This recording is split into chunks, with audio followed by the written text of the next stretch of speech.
नमस्कार मेरे प्रिय भाइयों और बहनों, प्रभु यीशु मसीह के नाम में आप सभी को सुप्रभात। परमेश्वर की कृपा और दया से हमें एक और नया दिन मिला है। क्या ही आशीष है कि आज सुबह हम यहाँ एक साथ हैं परमेश्वर की उपस्थिति में। धन्यवाद प्रभु इस नए दिन के लिए जो आपने हमें दिया है। धन्यवाद क्योंकि आपने एक बार फिर हमारी आंखें खोली, हमारी शक्ति को नया किया, हमें अपनी उपस्थिति खोजने और अपने प्रेम का अनुभव करने का एक और अवसर दिया। आज सुबह मैं आपके साथ एक बहुत ही महत्वपूर्ण विषय पर बात करना चाहता हूं। भजन 127 के साथ सुबह की प्रार्थना, ताकि परमेश्वर आपके घर को उठाए।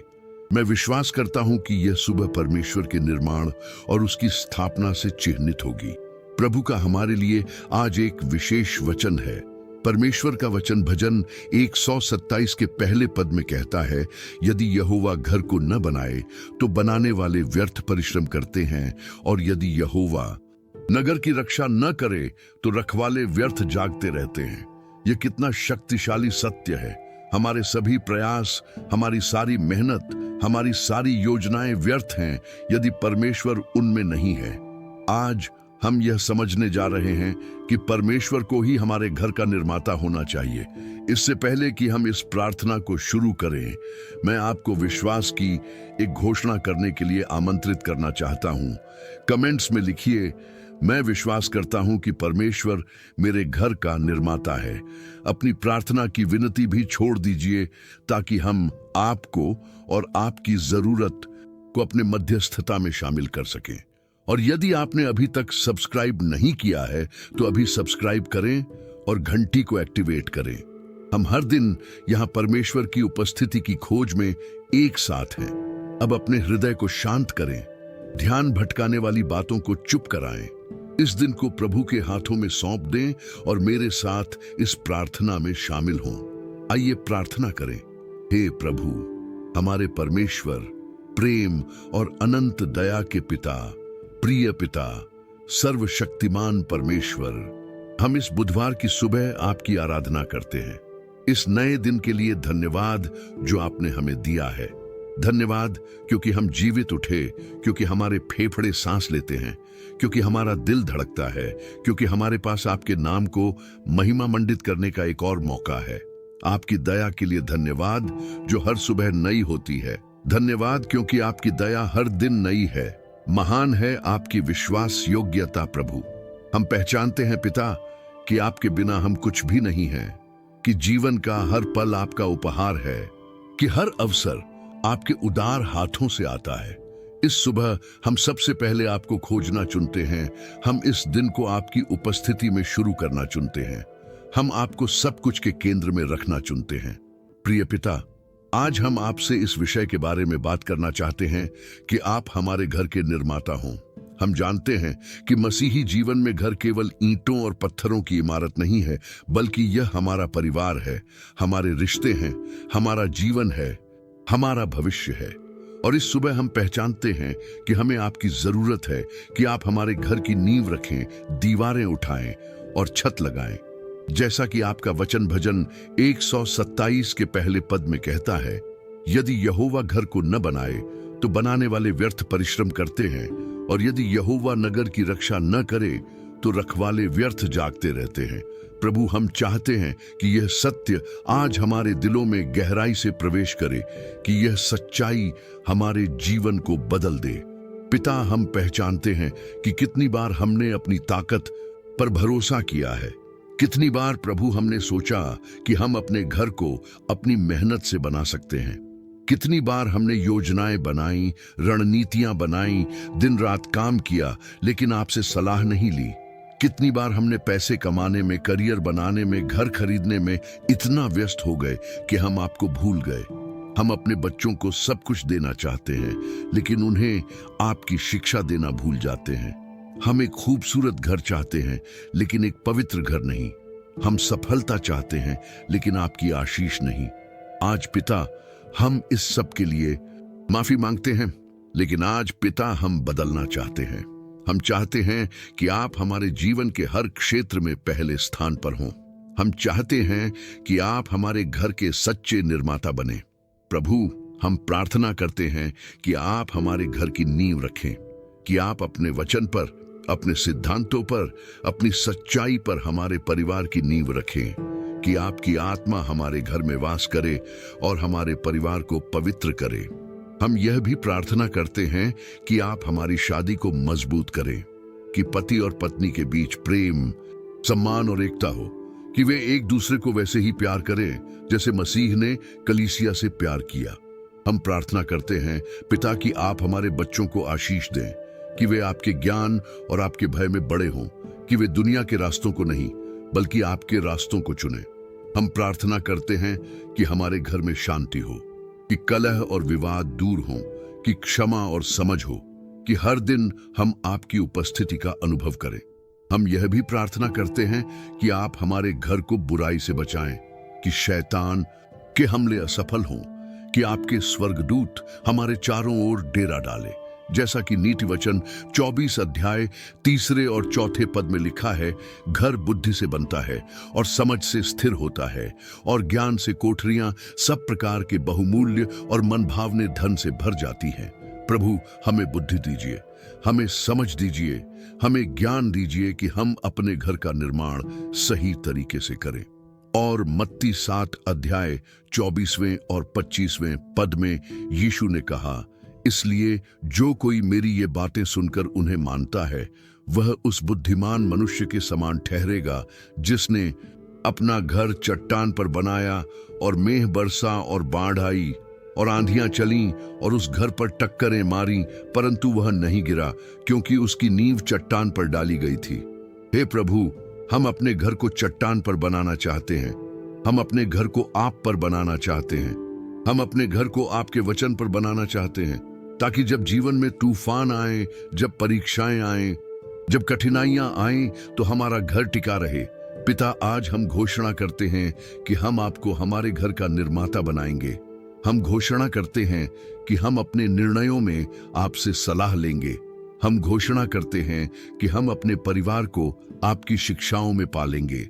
हम आज इस सुबह यह निर्णय लेते हैं कि हम हर दिन पारिवारिक प्रार्थना करेंगे। हम त्यागते हैं अपनी स्वार्थपरता को, अपने अहंकार को, अपनी जिद्दीपन को, और हम ग्रहण करते हैं विनम्रता को, प्रेम को, धैर्य को, क्योंकि हम जानते हैं कि केवल परमेश्वर ही हमारे घर को वास्तव में बना सकता है। प्रिय पिता, अब हम एक दूसरे के लिए मध्यस्थता करना चाहते हैं, क्योंकि हम जानते हैं कि धर्मी की प्रभावशाली प्रार्थना बहुत कुछ कर सकती है। हम आपके लोगों की जरूरतों को आपके सामने रखते हैं। प्रभु, हम अपने परिवारों के लिए प्रार्थना करके शुरू करते हैं। हम प्रार्थना करते हैं सभी माता पिता के लिए जो अपने बच्चों का पालन पोषण कर रहे हैं। उन्हें ज्ञान दीजिए प्रभु, उन्हें धैर्य दीजिए, उन्हें प्रेम दीजिए कि वे अपने बच्चों को आपके मार्गों में चला सकें। हम प्रार्थना करते हैं उन बच्चों के लिए जो विद्रोही हैं, जो गलत रास्तों पर चल रहे हैं। प्रभु, उनके दिलों को छुएं, उन्हें वापस लाएं। हम प्रार्थना करते हैं सभी विवाहित जोड़ों के लिए जो विवाह संघर्ष में हैं, उन्हें मजबूती दीजिए। जो विवाह टूटने के कगार पर हैं, उन्हें बचाइए। जो विवाह खुश हैं, उन्हें और भी गहरा प्रेम दीजिए। हम प्रार्थना करते हैं उन भाई बहनों के लिए जिनके रिश्तों में दूरी है। प्रभु, सुलह लाइए, क्षमा लाइए, प्रेम को बहाल कीजिए। हम प्रार्थना करते हैं बुजुर्गों के लिए जो अकेले हैं, उन्हें सांत्वना दीजिए। उनकी देखभाल करने के लिए किसी को भेजिए, कि हर घर में प्रभु आपकी उपस्थिति महसूस हो, कि हर परिवार में शांति और प्रेम हो, कि हर रिश्ते में आपका निर्माण का काम दिखाई दे। पिता, हम बीमारों के लिए मध्यस्थता करते हैं।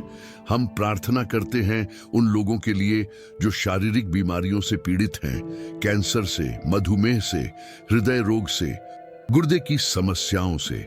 प्रभु, आप चंगा करने वाले परमेश्वर हैं, आप राफा हैं। जैसा कि यशायाह 53 अध्याय 5वें पद में लिखा है, परंतु वह हमारे ही अपराधों के कारण घायल किया गया, वह हमारे अधर्म के कामों के हेतु कुचला गया। हमारी ही शांति के लिए उस पर ताड़ना पड़ी, कि उसके कोड़े खाने से हम चंगे हो जाएं। प्रभु यीशु मसीह के घावों के द्वारा हम प्रार्थना करते हैं कि चंगाई आए। हम प्रार्थना करते हैं भावनात्मक और मानसिक स्वास्थ्य के लिए भी। उन लोगों के लिए जो अवसाद से पीड़ित हैं, जो चिंता से ग्रस्त हैं, जो आत्महत्या के विचारों से लड़ रहे हैं। प्रभु उन्हें शांति दीजिए, उन्हें आशा दीजिए, उन्हें जीने का कारण दीजिए। और इस दिन भर प्रभु कि आपका निर्माण का काम हमारे स्वास्थ्य में भी दिखाई दे, कि आप हमारे शरीर को मंदिर के रूप में बनाएं। हम उन लोगों के लिए प्रार्थना करते हैं जो बंधनों में जकड़े हुए हैं, जो लोग नशे की लत में हैं, शराब की, ड्रग्स की, धूम्रपान की। प्रभु उन्हें मुक्त कीजिए। जो लोग अश्लीलता की लत में हैं, जो लोग जुए की लत में हैं, प्रभु श्रृंखलाओं को तोड़ दीजिए। जो लोग पाप के पैटर्न में फंसे हुए हैं, क्रोध में, झूठ में, चोरी में, व्यभिचार में, प्रभु उन्हें शुद्ध कीजिए। यीशु का खून उन्हें धो दे। यूहन्ना 8 अध्याय 36वें पद में यीशु ने कहा, इसलिए यदि पुत्र तुम्हें स्वतंत्र करेगा तो सचमुच तुम स्वतंत्र हो जाओगे। प्रभु, आज इस सुबह हम घोषणा करते हैं कि आप मुक्तिदाता हैं, कि आपका निर्माण का काम लोगों को बंधनों से मुक्त करना और उन्हें स्वतंत्रता में बनाना है। हम उन लोगों के लिए प्रार्थना करते हैं जो रोजगार की तलाश कर रहे हैं। प्रभु उनके लिए दरवाजे खोलिए, सही अवसर भेजिए, उन्हें ऐसा काम दीजिए जो न केवल उनकी जरूरतों को पूरा करे, बल्कि जहां वे आपकी सेवा कर सकें। हम उन लोगों के लिए प्रार्थना करते हैं जो कानूनी मामलों में फंसे हुए हैं। प्रभु न्याय दिलाइए, उन्हें बुद्धि दीजिए, उनके पक्ष में फैसला कीजिए अगर वे निर्दोष हैं। हम उन लोगों के लिए प्रार्थना करते हैं जो महत्वपूर्ण निर्णय ले रहे हैं, शादी के बारे में, करियर के बारे में, घर खरीदने के बारे में, देश बदलने के बारे में। प्रभु उन्हें स्पष्ट मार्गदर्शन दीजिए, उन्हें संकेत दीजिए, उन्हें शांति दीजिए उनके निर्णयों में। और हर स्थिति में प्रभु कि आप निर्माता के रूप में कार्य करें, कि लोग देखें कि आप उनके जीवन में कुछ सुंदर बना रहे हैं। प्रभु, हम भारत के लिए मध्यस्थता करते हैं, हम अपने देश के लिए प्रार्थना करते हैं। हम प्रार्थना करते हैं हमारे शासकों के लिए, प्रधानमंत्री के लिए, मुख्यमंत्रियों के लिए, सांसदों और विधायकों के लिए। उन्हें बुद्धि दीजिए प्रभु, उन्हें ईमानदारी दीजिए, उन्हें लोगों की सेवा करने का हृदय दीजिए। जैसा कि पहला तिमुथियुस 2 अध्याय पहले और दूसरे पद में लिखा है, इसलिए मैं सबसे पहले यह विनती करता हूं कि विनती और प्रार्थना और निवेदन और धन्यवाद सब मनुष्यों के लिए किए जाएं, राजाओं और सब ऊंचे पद वाले लोगों के लिए, कि हम सारी भक्ति और गंभीरता से शांति और चैन का जीवन बिताएं। हम प्रार्थना करते हैं शांति के लिए, कि सांप्रदायिक हिंसा समाप्त हो, कि एकता हो। हम प्रार्थना करते हैं न्याय के लिए, कि भ्रष्टाचार उजागर हो और दंडित हो, कि गरीबों को न्याय मिले। हम प्रार्थना करते हैं इस राष्ट्र में आपके राज्य के लिए, कि इस देश में परमेश्वर अपना घर बनाए, कि यह राष्ट्र आपको जाने और आपकी सेवा करे। पिता, हम आपकी कलीसिया के लिए प्रार्थना करते हैं। हम प्रार्थना करते हैं पुनरुत्थान के लिए, कि आपकी आत्मा ताजा हवा की तरह बहे, कि लोग पश्चाताप करें और आपकी ओर मुड़े। हम प्रार्थना करते हैं पवित्रता के लिए, कि कलीसिया दुनिया की तरह न बने बल्कि दुनिया से अलग हो, कि विश्वासी सच्चाई में जिएं। हम प्रार्थना करते हैं एकता के लिए, कि विभाजन समाप्त हो, कि संप्रदाय एक साथ आएं, कि हम सब यीशु मसीह में एक हों, कि हर मंडली में प्रभु आप निर्माण का कार्य करें, कि हर कलीसिया परमेश्वर का घर बने जहां आपकी उपस्थिति वास करे। हम उन लोगों के लिए प्रार्थना करते हैं जो अभी तक आपको नहीं जानते, हमारे पड़ोसियों के लिए, हमारे सहकर्मियों के लिए, हमारे परिवार के सदस्यों के लिए जो अभी तक विश्वासी नहीं हैं। प्रभु उनके दिलों को खोलिए, उन्हें सत्य दिखाइए, उन्हें बचाइए, कि आज इस दिन हम साहस के साथ सुसमाचार साझा करें, कि हमारा जीवन गवाही दे कि आप हमारे घर के निर्माता हैं। पिता, हम इस चैनल के समुदाय के लिए प्रार्थना करते हैं, हर व्यक्ति के लिए जो हमें देख रहा है, हर प्रार्थना की विनती के लिए जो कमेंट्स में छोड़ी गई है। प्रभु दया से हर एक को देखिए, हर नाम को जानिए, हर जरूरत को पूरा कीजिए, कि इस सुबह हर कोई अनुभव करे कि आप उनके घर के निर्माता हैं, कि आप उनके जीवन में कुछ नया और सुंदर बना रहे हैं। प्रिय पिता, हम इस सुबह अपनी व्यावहारिक, भौतिक और पेशेवर जरूरतों को भी आपको सौंपना चाहते हैं। हम जानते हैं कि आप हर विवरण की परवाह करते हैं। प्रभु, हम आपको धन्यवाद देते हैं क्योंकि आप हमारे प्रदाता हैं। आप यहोवा यिरे हैं। आप वह परमेश्वर हैं जो प्रबंध करता है, जैसा कि फिलिप्पियों 4 अध्याय 19वें पद में लिखा है, और मेरा परमेश्वर अपने उस धन के अनुसार जो महिमा सहित मसीह यीशु में है, तुम्हारी हर एक घटी को पूरी करेगा। प्रभु, हम विश्वास करते हैं कि आप हमारी हर जरूरत को पूरा करेंगे। हम प्रार्थना करते हैं दैनिक रोटी के लिए, भोजन के लिए, कपड़ों के लिए, आश्रय के लिए। प्रभु, आप जानते हैं कि हमें क्या चाहिए। हम प्रार्थना करते हैं वित्तीय प्रावधान के लिए, कर्जों के भुगतान के लिए, बिलों के भुगतान के लिए, बच्चों की शिक्षा के लिए। जैसा कि मत्ती 6 अध्याय 33वें पद में यीशु ने कहा, इसलिए पहले तुम उसके राज्य और उसकी धार्मिकता की खोज करो, तो ये सब वस्तुएं भी तुम्हें मिल जाएंगी। इस दिन जो शुरू हो रहा है, हम भरोसा करते हैं कि आप हमारे घर के निर्माता के रूप में हमारी वित्तीय जरूरतों को भी संभालेंगे। हम उन सभी के लिए प्रार्थना करते हैं जो नौकरी कर रहे हैं। उन्हें सुरक्षा दीजिए प्रभु, कार्यस्थल पर बुद्धि दीजिए, अच्छे संबंध दीजिए सहकर्मियों के साथ और बॉस के साथ, कि वे अपने काम में उत्कृष्टता प्राप्त करें। हम बेरोजगारों के लिए प्रार्थना करते हैं। प्रभु, जल्द ही दरवाजे खोलिए, सही नौकरी भेजिए, उन्हें आशा दीजिए। हम उद्यमियों के लिए प्रार्थना करते हैं, उनके व्यवसायों को बढ़ाइए, ग्राहकों को भेजिए, बुद्धिमान निर्णय लेने में मदद कीजिए, कि काम के दौरान इस पूरे दिन आपका निर्माण का काम हमारे करियर और व्यवसाय में दिखाई दे, कि हम देखें कि आप हमें पेशेवर रूप से बना रहे हैं। हमें बुद्धि दीजिए प्रभु, उस धन का प्रबंधन करने के लिए जो आप हमें सौंपते हैं। हमें सिखाइए कैसे बचत करनी है, कैसे निवेश करना है, कैसे देना है, कि हम अच्छे भंडारी बने। जैसा कि लूका 16 अध्याय 11वें पद में यीशु ने कहा, सो यदि तुम सांसारिक धन में सच्चे नहीं ठहरे, तो सच्चा धन तुम्हें कौन सौंपेगा। प्रभु, हमें सच्चा बनाइए, और कि यह सच्चाई कि आप हमारे घर के निर्माता हैं हमें वित्तीय निर्णयों में मदद करे, कि हम समझें कि सच्ची समृद्धि आपकी आशीष से आती है, न कि केवल हमारी मेहनत से। प्रिय पिता, अब हम विश्वास के साथ इस दिन और हमारे जीवन पर आपके वादों को घोषित करना चाहते हैं। हम घोषणा करते हैं कि यह बुधवार आशीषित है। हम घोषणा करते हैं कि यह दिन प्रभु का है। हम घोषणा करते हैं कि परमेश्वर हमारे घर का निर्माता है और वह हमें उठा रहा है। जो भी हमारे विरुद्ध योजना बनाई गई है वह सफल नहीं होगी। हम जिस किसी भी चीज को छुएंगे वह समृद्ध होगी, क्योंकि परमेश्वर का निर्माण का काम हमारे जीवन में सक्रिय है।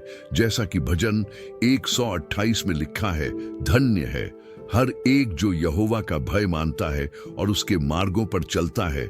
हम घोषणा करते हैं कि हम परमेश्वर का भय मानते हैं और हम आशीषित हैं। जैसा कि नीति वचन 3 अध्याय 5वें और 6ठे पद में लिखा है, तू अपने सारे मन से यहोवा पर भरोसा रख और अपनी समझ का सहारा न लेना। अपने सब कामों में उसी को स्मरण कर, तब वह तेरे लिए सीधा मार्ग निकालेगा। हम विश्वास करते हैं कि परमेश्वर हमारे मार्गों को सीधा कर रहा है। जैसा कि यिर्मयाह 29 अध्याय 11वें पद में लिखा है, क्योंकि यहोवा की यह वाणी है कि जो कल्पनाएं मैं तुम्हारे विषय करता हूं उन्हें मैं जानता हूं, वे हानि की नहीं परंतु कुशल ही की हैं, और अंत में तुम्हारी आशा पूरी करूंगा। हम घोषणा करते हैं कि परमेश्वर की हमारे लिए अच्छी योजनाएं हैं, वह हमारा भविष्य बना रहा है। जैसा कि भजन 127 के 3 और 4 पद में लिखा है, देखो बालक यहोवा के दिए हुए भाग हैं, गर्भ का फल उसकी ओर से प्रतिफल है। जवानी में जो पुत्र उत्पन्न हो वे शूरवीर के हाथ के तीरों के समान हैं। हम घोषणा करते हैं कि हमारे बच्चे परमेश्वर की ओर से उपहार हैं और वह उन्हें शक्तिशाली योद्धाओं के रूप में बना रहा है।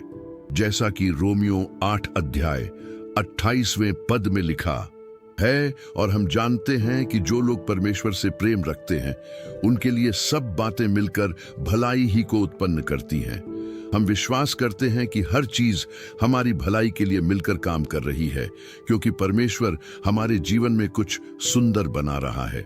जैसा कि यशायाह 40 अध्याय 31वें पद में लिखा है, परंतु जो यहोवा की बाट जोहते हैं वे नया बल प्राप्त करते जाएंगे, वे उकाबों के समान उड़ेंगे, वे दौड़ेंगे और थकेंगे नहीं, चलेंगे और श्रमित न होंगे। हम घोषणा करते हैं कि जैसे जैसे हम परमेश्वर की प्रतीक्षा करते हैं वह हमें नई शक्ति दे रहा है। जैसा कि फिलिपियों 1 अध्याय 6 पद में लिखा है, मुझे इस बात का निश्चय है कि जिसने तुम में अच्छा काम आरंभ किया है वही उसे यीशु मसीह के दिन तक पूरा करेगा। हम घोषणा करते हैं कि जो काम परमेश्वर ने हम में शुरू किया है वह उसे पूरा करेगा। हम घोषणा करते हैं कि हम सर्वोच्च परमेश्वर के पुत्र और पुत्रियां हैं, कि हम विजेताओं से भी बढ़कर हैं, कि हमारी पहचान मसीह में है, कि परमेश्वर हमें अपनी छवि में बना रहा है। हमारी पहचान मसीह में दृढ़ है और इस दिन परमेश्वर का निर्माण का काम हमारी पहचान को मजबूत करता है। हम समझते हैं कि हम कौन हैं, क्योंकि हम जानते हैं कि हमारा निर्माता कौन है। हम घोषणा करते हैं कि हम हर बाधा को पार करेंगे। हम घोषणा करते हैं कि हम हर चुनौती का सामना करेंगे। हम घोषणा करते हैं कि हम हर लक्ष्य को प्राप्त करेंगे। हम घोषणा करते हैं कि बीमारी नहीं रहेगी। हम घोषणा करते हैं कि गरीबी नहीं रहेगी। हम घोषणा करते हैं कि भय नहीं रहेगा। हम घोषणा करते हैं कि हताशा नहीं रहेगी, क्योंकि परमेश्वर हमारे घर का निर्माता है। यह हमारे जीवन में एक वास्तविकता है। प्रिय पिता, नवीनीकृत और सशक्त होकर हम इस प्रार्थना को कृतज्ञता के साथ समाप्त करते हैं। इस सुबह हमारी बात सुनने के लिए धन्यवाद। धन्यवाद उस निर्माण के कार्य के लिए जो आप हम में कर रहे हैं। धन्यवाद क्योंकि आप हमारे घर के निर्माता हैं। प्रभु, हम इस दिन को आपको समर्पित करते हैं।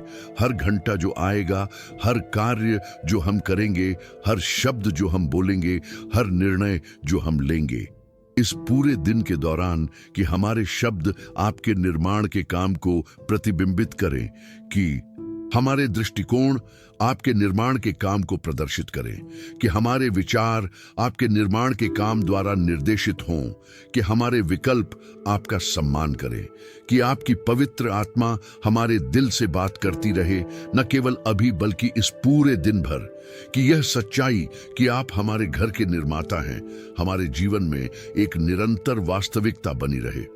हम इस प्रार्थना से इस संकल्प के साथ निकलते हैं कि हम आपको हमारे जीवन का केंद्र बनाएंगे, कि हम हर दिन आपसे परामर्श लेने के लिए प्रतिबद्ध हैं, कि हम आपके निर्देशों का पालन करने के लिए तैयार हैं, क्योंकि हम जानते हैं कि जब आप हमारे घर के निर्माता होते हैं तो हमारा परिश्रम व्यर्थ नहीं जाता। जब आप हमारे रक्षक होते हैं तो हमें किसी चीज से डरने की जरूरत नहीं। जब आप हमारे साथ होते हैं तो हम सब कुछ कर सकते हैं। परमेश्वर की शांति जो सब समझ से परे है, हमारे दिलों और दिमाग को मसीह यीशु में सुरक्षित रखे। परमेश्वर का प्रेम, प्रभु यीशु मसीह की कृपा और पवित्र आत्मा की संगति इस पूरे दिन हम सब के साथ हो। यीशु के नाम में आमीन। यदि इस प्रार्थना ने आपके दिल को छुआ है, यदि आप विश्वास करते हैं कि परमेश्वर आपके घर का निर्माता है, तो कमेंट्स में आमीन लिखिए। और यदि आपकी कोई विशेष प्रार्थना की विनती है तो इसे यहाँ नीचे साझा करें। हम हर नाम के लिए, हर जरूरत के लिए प्रार्थना करते हैं। यदि आपने अभी तक सब्सक्राइब नहीं किया है तो अभी सब्सक्राइब करें। भगवान की उपस्थिति में दिन शुरू करने की जरूरत वाले किसी व्यक्ति के साथ साझा करने के लिए घंटी को सक्रिय करें। ईश्वर की कृपा और शांति आपके साथ हो।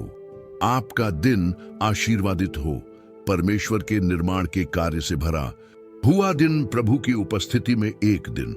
हम अगली प्रार्थना में मिलेंगे। यीशु के नाम में आमीन।